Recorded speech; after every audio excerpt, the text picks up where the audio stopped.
Laissons les clichés au vestiaire, pas pour une seule journée, mais pour toujours. La journée internationale du sport féminin, c'est aujourd'hui, 24 janvier, coup de projecteur sur celles qui font du sport et celles qui font le sport. Avec nous sur ce plateau, Brigitte Henriquez, bienvenue à vous. Vous êtes présidente du Comité national olympique et sportif français, le CNOSF. Première femme d'ailleurs à occuper ce poste. Vous avez été internationale de football avec les Bleus et ancienne vice-présidente de la Fédération française de football. Margot Bock, merci d'être avec nous.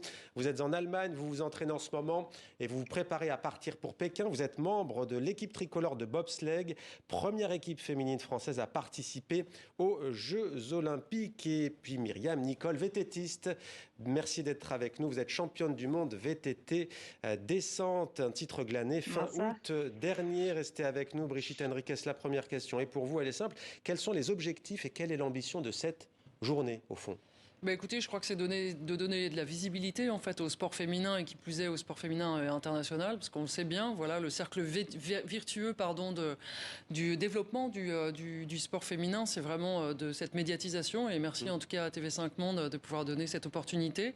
Voilà, le développement de la pratique, ça passe par plus de moyens, c'est plus de visibilité, plus de sponsors, et permettre en fait à toutes les joueuses et toutes les pratiquantes en fait de pouvoir avoir une pratique de haut niveau dans des conditions dignes de haut niveau. Donc voilà, c'est de faire un focus pour faire bouger les choses. Ouais. Alors justement, faire bouger les choses. Juste avant cet entretien, vous et moi, nous parlons de la Coupe d'Afrique des Nations. D'ailleurs, la Gambie a ouvert le score contre la Guinée. Il reste un quart d'heure.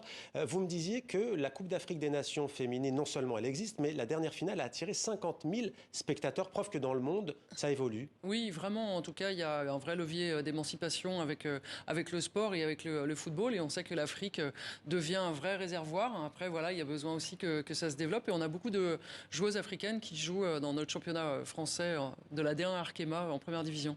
Margot Bock, vous allez au JO pour gagner, mais présenter une équipe féminine française, c'est déjà une bataille de gagner, on a le sentiment. Pour vous, votre discipline et pour le sport féminin, c'est une victoire de présenter une équipe tricolore à ces JO ?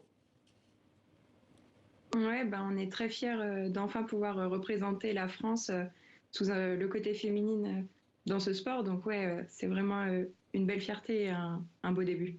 Alors, juste, je précise que vous n'étiez pas né au moment du film Rasta Rocket, mais j'imagine que vous l'avez vu. Mais vous, c'est pas ce film qui vous a donné envie de devenir bobeuse, puisqu'on dit bobeuse et bobeur. Vous êtes fille et petite fille de bobeur. Oui, forcément, le film, on le connaît, on en entend tout le temps parler, on l'adore. Vraiment, il représente bien notre sport et les complexes qui est lié à ça. Mais oui, moi, je viens d'une famille de bobeurs et voilà, c'est en allant à la piste que je me suis dit un jour, pourquoi pas essayer. Et je pense que c'était le bon choix. Restez avec nous, Myriam Nicole. On poursuit ce petit tour pour commencer cet entretien. Alors vous avez été couronné, je le disais, aux Mondiaux de VTT descente. C'était en août dernier à Val di Sole en Italie. Alors j'ai retrouvé une phrase de vous dans un entretien. Vous dites: ce qui m'a botté en VTT, c'était de faire comme mes frères. Et oui, c'est ça. Le VTT, c'est un sport qui est bien réservé aux garçons.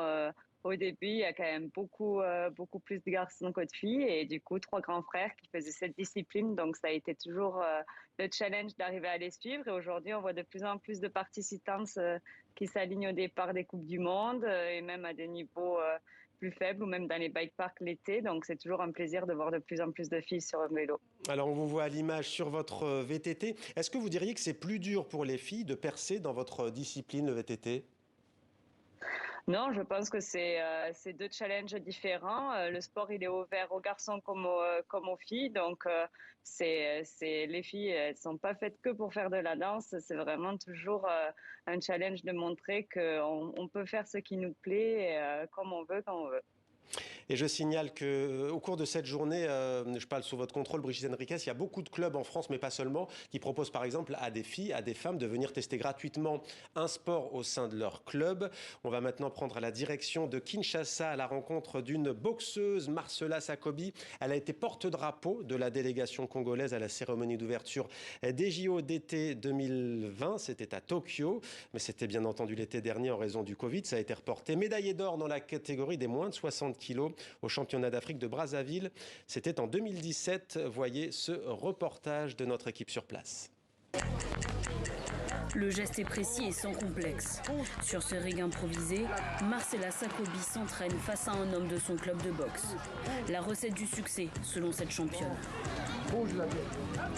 La boxeuse, encadrée par son entraîneur, veut s'assurer de gagner ses combats contre ses adversaires féminines.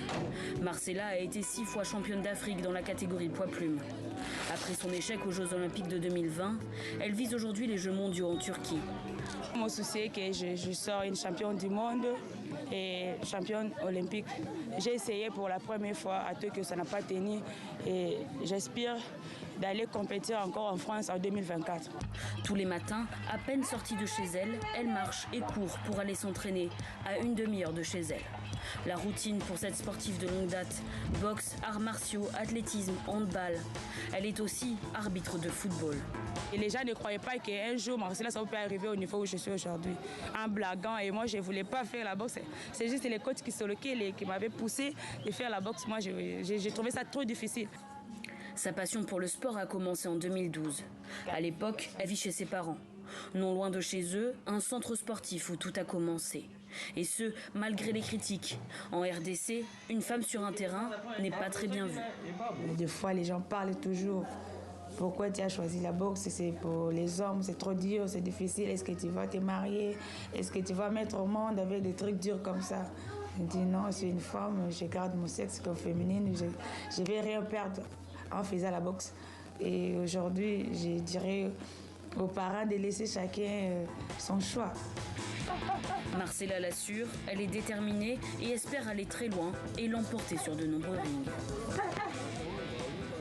Marcela Sakobi, une réaction en voyant ce reportage, Brigitte Henriquez, vous avez réagi à plusieurs reprises en le regardant. Beaucoup d'admiration parce qu'on voit bien que les conditions de pratique de haut niveau sont presque inexistantes et sont très, très difficiles et pour autant on voit la détermination et le fait de déplacer en fait les stéréotypes, la culture, donc bravo, chapeau et respect, j'ai envie de dire. Ouais. Alors vous avez évoqué la médiatisation, hein, c'est aussi l'un des buts de cette journée, donner plus de visibilité aux championnes mais aussi au monde amateur. S'agissant des champions et des championnes, on a progressé à travers les sports comme le football, comme le handball, mais pas seulement. Margot Bock, vous, ça a été compliqué parce que pour aller au JO, vous avez dû rassembler des fonds, de l'argent, parce que qui dit compétition dit aussi partenaire, dit aussi sponsor. Est-ce que vous avez réussi, donc on imagine, à rassembler l'argent nécessaire pour la saison écoulée?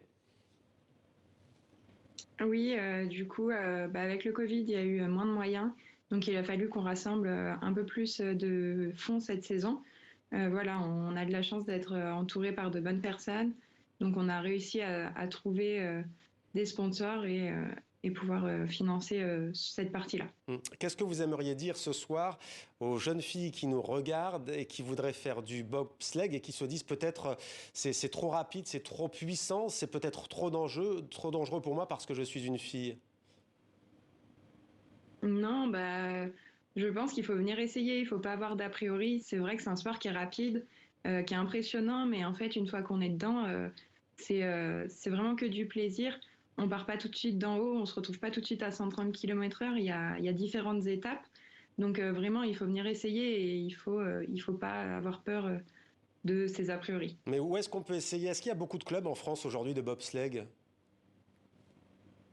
Alors non, il n'y a pas beaucoup de clubs. L'un des plus gros clubs est à La Plagne, là où il y a la seule piste en France.